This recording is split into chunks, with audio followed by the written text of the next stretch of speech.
所有观众朋友来看国际新闻，中国官方最近公布新版本的地图，甲台湾还有南海诸岛，甚至是中国甲印度边境的阿鲁纳查邦，还有一个阿克塞钦地区，拢列入去家己的范围，引起附近国家强烈反弹。那印度出来抗议，连马来西亚也表态讲，不要接受中国侵犯马来西亚伫咧南海主权。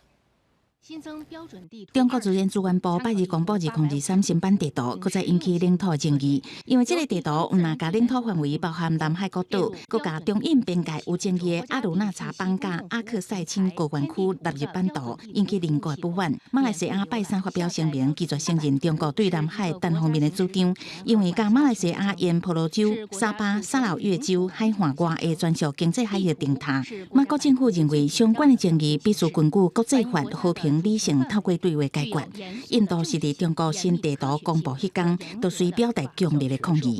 Government of India very closely follows all developments which have a bearing on our national interest, and we would take all necessary measures to safeguard them as necessary. 虽上今年4月，中国认定印度东北部的阿鲁纳查邦是属于中南地区，国家区内11个所在定新号名，也已经引起印度正式的关心。不过，中国方面也回讲，这是中方依法行使主权的例行性作为，希望有关方面客观冷静看待，不要过度解读。